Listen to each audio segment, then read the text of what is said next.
There lived a poor girl in a small town in Poland. Her name was Manya Sklodowska. She used to live by providing tuition. At the age of 19, she taught a 10-year-old girl of a rich family. The girl's elder brother fell in love with her. She was also attracted to him, so they both decided to get married.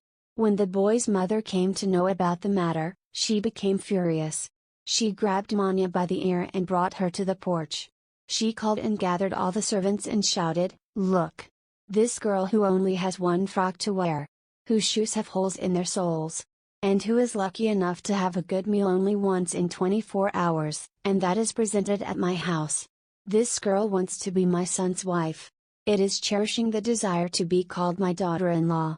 All the servants laughed and the lady closed the door and went inside. Manya felt as if someone had dumped a bucket of acid on her. She was seized with a deep sense of humiliation. And she decided, standing on that porch, that she would earn much honor and fame in her life, that the whole of Poland would be known by her name. It was the year 1891. She came to Paris from Poland. She took admission in a university, and started studying physics. She used to study 20 hours a day. She didn't have much money, she used to live on what she had saved. She used to spend only 1 shilling, i.e. a few pennies, a day. Her room did not have electricity, gas or even a ring of coals. She used to spend the nights of snowy seasons shivering. When the cold became unbearable, she would take out all her clothes. She used to lay half on the bed, and half to cover herself. Even if there was no sustenance, she would drop all her books and even her chair on herself. For 5 whole years she ate nothing but dried pieces of bread and butter. She used to faint while sitting on the bed, but when she regained consciousness, she consoled herself by calling it sleep. She fainted in class one day. The doctor, after examining her, said, "You need a glass of milk instead of medicine." She married a scientist named Perry when she was still in the university. That scientist was also in a similar situation. At the time of marriage, the total assets of both were 2 cycles. It was during this period of poverty that she reached her PhD. Manya had chosen a very interesting topic for her PhD. She decided she would tell the world why uranium emits light. It was a difficult, rather an impossible task. But she overcame it. During the experiments she discovered an element, which emits 2 million times more light than uranium.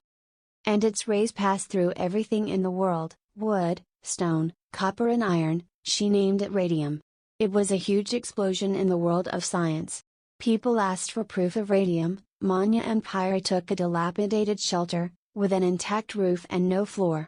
And they continued to melt iron in this premises for 4 years. She alone melted 8 tons of iron. And obtained from it radium equal to a p. These 4 years these people suffered summer or winter on their bodies. The toxic fumes from the furnace tore holes in Manya's lungs. But she persevered, and she didn't give up. Even the whole of science bowed at her feet. This radium brought the hope of life to millions of cancer patients. What we call radiation therapy today was Manya's invention. If that girl hadn't melted iron for 4 years, all of cancer patients would be dead today. This girl was the only scientist in the world who received the Nobel Prize twice in her life. 30 films and hundreds of books were written on her life. And due to which science students today, when the name of Poland is mentioned, take off their hats and salute this country. When the world offered billions of dollars for this invention, what did she say?